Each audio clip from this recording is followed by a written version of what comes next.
this isn't a hopeful question. I'm not quite sure actually how to frame it. It's just something that's on my mind, basically. And let's just see your response, because you're definitely the person who I'd want to run this by.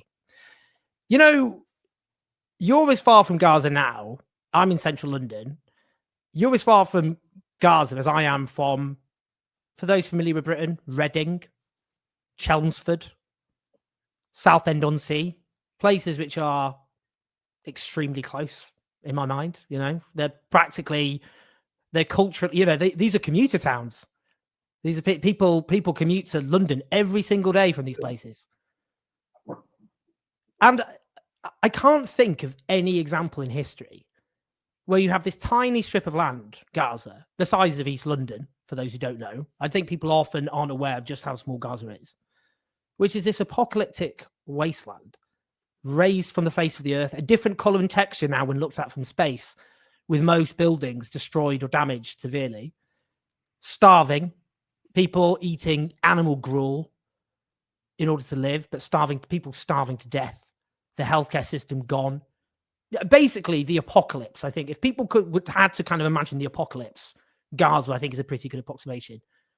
And yet, hell. And yet, nearby, people are eating at sushi restaurants. They're going to clubs. They're partying. They're getting drunk. They're going to cinemas. They're going to festivals. They're going for walks.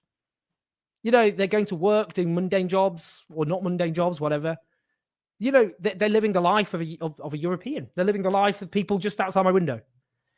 I can't think of any example in history, actually, of that extreme, to just those alternate realities. And I guess maybe it does link back to what you were saying at the beginning. Maybe that is about, because I don't quite know what the question is, but I think about it a lot. And I wonder what you think. Do you think about that a lot? And do you think that actually something has to give? Because, I mean, there is something particularly unique about that horror. I just want to know what your thoughts are. Yeah.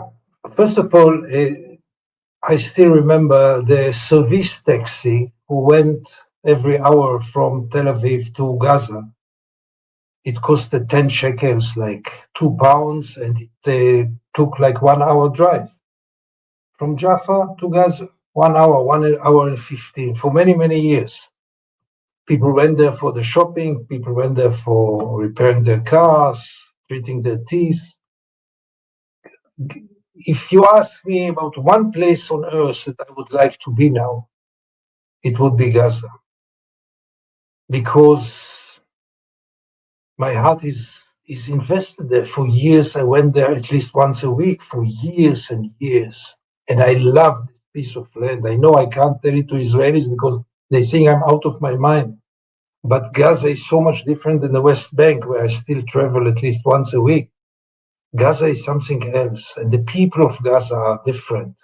They live by the beach. They are more open-minded. They have sense of humor, and above all, they suffered much more than the West Bank throughout the years, and they are much more courageous.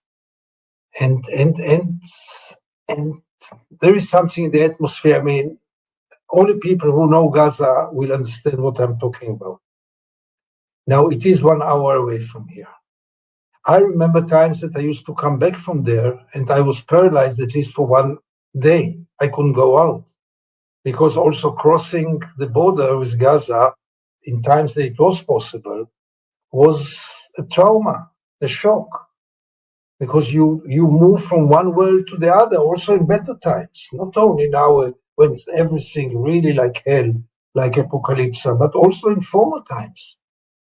It was very hard for me to come back from Gaza and to go out to a restaurant in Tel Aviv. It was really hard. Unfortunately, we get used to everything, and Israelis have a lot of agents who make it easier for them, and above all, obviously, the Israeli media, which voluntarily doesn't show them Gaza. And when you don't see it, it doesn't exist. So Gaza is not in their mind. Gaza is not in the Israeli discourse.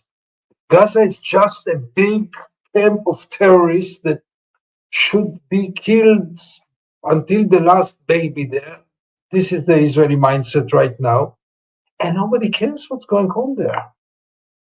And for me, I feel more lonely than ever in even caring about Gaza because I don't have even common language with my friends to speak about Gaza. So very few of them care about Gaza now. So very few of them are exposed to what's going on there. And really, I think that history will not forget. History will not forget. I hate to compare with the Shoah, with the Holocaust, because it's always a wrong, morally and factually, it's a wrong comparison. But I must remind you that also in the Holocaust, next to those extermination camps, there was normal life. Dachau was a concentration camp, and next to Dachau was there was ordinary life, including this wonderful film about the family of the commander of Dachau, who had this normal life, or the commander of other camps who had their Auschwitz-Birkenau. Yeah, Auschwitz-Birkenau, exactly. Hess, Rudolf Hess, who was the commander and continued his life, and you could hear the noise. Also, Tel Aviv hears the noise of Gaza if it wants, but it's not ready to hear, and the heart is not open to absorb. And it tells only on the level of blindness. It tells only about the moral profile of Israel today. It really lost it. It lost any humanity. This indifference to what's going on in Gaza is unforgivable. Nothing to compare to all the other phenomena that we know from the West Bank, from Lebanon. But this ignorance, this ignoring of Gaza in the Israeli mindset is something that will accompany us many, many years.